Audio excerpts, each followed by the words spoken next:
যেতিয়া এই উজনি অসমৰ মানুহ বানত ককবকাই আছিলে সেই সময়ছোৱাত আমি দেখিছো অসমৰ ৰাইজে সহায়ৰ হাত আগবঢ়াইছিলে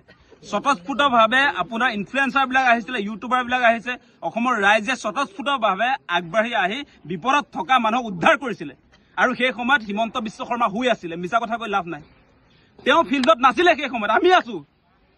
আৰু তেওঁ এতিয়া ক'বলৈ আহিছে যে যিসকলে বিপদৰ সময়ত ককবকাই থকা মানুহক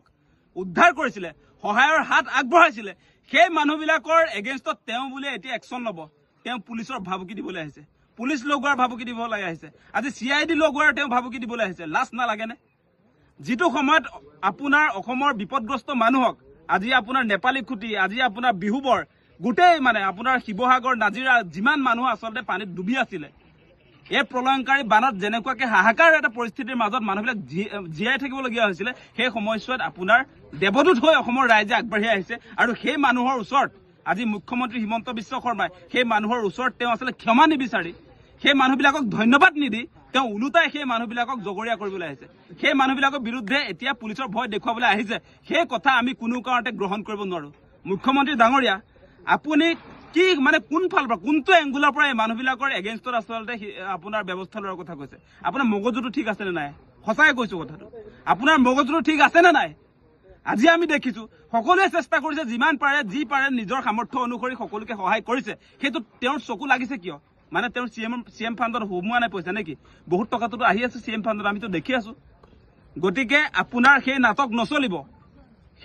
নচলিব আৰু অসমৰ মানুহক ভয় ভাবুকি দিয়া যিটো কাৰ্যসূচী আপুনি আৰম্ভ কৰিছে সেইবিলাক নাপায় নকৰিব আজি আপোনাৰ কোনোবাই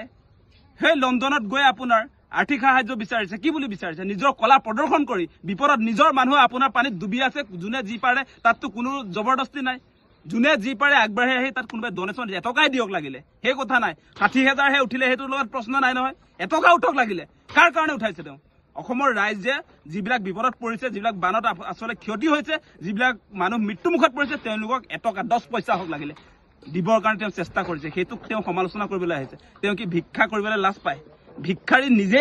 আটাইতকৈ অসমৰ যদি ডাঙৰ ভিক্ষাৰী হয় তেওঁ নিজে প্ৰতিটো মুহূৰ্তত মানুহৰ পৰা ডনেশ্যন লয় আৰু তেওঁ এতিয়া অসমৰ ৰাইজক আচলতে ভিক্ষা মাগিছে বুলি কাৰোবাক ক'বলৈ আৰম্ভ কৰিছে লাজ পাব লাগে মুখ্যমন্ত্ৰীগৰাকীয়ে এনেকুৱা ধৰণৰ কথাত অসমবাসী ৰাইজে যাতে ভুল নাযায় তাৰ কাৰণে আহ্বান জনাইছো কোনোবা মানুহে ডনেশ্যন বক্স লৈ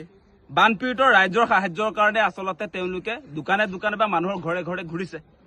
আৰু ৰাইজেও তাত যি পাৰে তেনেকৈ সহায় কৰিছে এতিয়া মোৰ ঘৰ গুৱাহাটীত মোৰ গাঁৱৰ মানুহে 50 টকা 20 টকা 10 টকা দিব বিচাৰিছে এই ৰাইজৰ কাৰণে বানপীড়িত ৰাইজৰ কাৰণে সেই 20 টকা যে দিব গুৱাহাটীৰ মানুহজনে সেই 20 টকাটো দিবৰ কাৰণে তেওঁৰ সামৰ্থ্যটো আছে তেওঁ এই শিৱসাগৰলৈ আহি এই নেপালী খুটিলৈ আহিবৰ কাৰণে তেওঁৰ আচলতে 1200 টকাটো নাই তেওঁৰ 20 টকাটো আছে কিন্তু তেনেকে তেওঁলোকে এই বানপীড়িত ৰাইজক উদ্ধাৰ কৰা যিটো আমাৰ কাৰ্যসূচী যিটো অভিযান মানুহে মানুহৰ বাবে যিটো অভিযান তাত সহায়ৰ হাত আগবঢ়াইছে নিজে আৰু তাত অংশীদাৰ হৈছে আৰু সেই কথাটো মুখ্যমন্ত্ৰীয়ে আচলতে আপোনাৰ বেয়া পাইছে এইটো কি সেই মানুহজন ঠিকে আছে না সেই প্ৰশ্নটোহে মই সুধি আছো বাৰম্বাৰ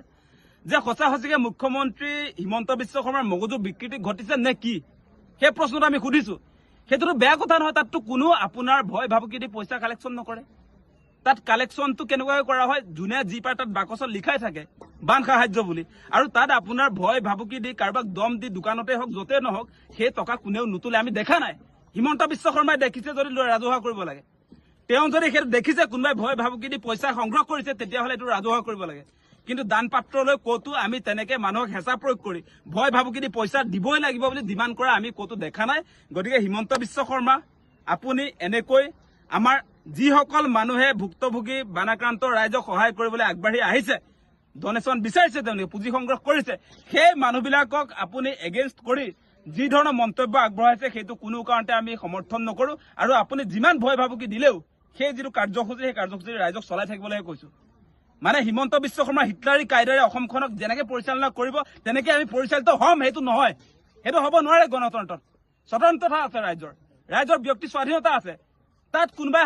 এজনে যদি কিবা তাত আপোনাৰ ক্ৰাইম কৰিছে সেইটো বেলেগ কথা কিন্তু আমি দেখিছো যে আজি আপোনাৰ জুবিনদাৰ পত্নী জুবিনে আগতে কৰিছিলে তেওঁ নিজে আগবাঢ়ি আহি বিপদগ্ৰস্ত আপোনাৰ ৰাইজৰ সহায়ৰ হাত আগবঢ়াবৰ কাৰণে তেওঁলোকেও ডনেশ্যন বাকচত আপোনাৰ পইচা সংগ্ৰহ কৰিছে তাৰ মানে কি তেওঁ পইচা মাৰিবৰ কাৰণে সংগ্ৰহ কৰিছে নেকি বানপীড়িত সহায় কৰিবৰ কাৰণে আগবাঢ়ি আহিছে গতিকে মুখ্যমন্ত্ৰী ডাঙৰীয়া এনেকৈ কোনো কাৰণতে আপুনি ৰাইজৰ সহায়ৰ হাত আগবঢ়াব খোজা মানুহক এনেকৈ ভয় ভাবুকি দি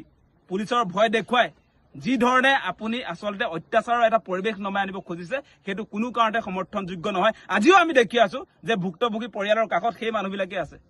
আজিও যিবিলাকে ঘৰ বনাই আছে সেইবিলাক কোন চৰকাৰ নেকি?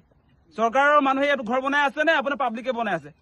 ৰাইজে বিপদৰ সময়ত আছিলে, এতিয়াও আছে, কিন্তু কোনো কাৰণতে এই মানুহবিলাককে তেওঁ যি ধৰণে আপোনাৰ বৰ্তমান সময়ত ব্যৱহাৰ কৰিছে সেইটো কোনো কাৰণতে উচিত নহয়। মুখ্যমন্ত্ৰী হলে তেওঁ যি টি ক'ব সেইটো কেতিয়াও সমৰ্থন কৰিব নোৱাৰে। সেই প্ৰশ্নবিলাক আমি উত্থাপন কৰিছো।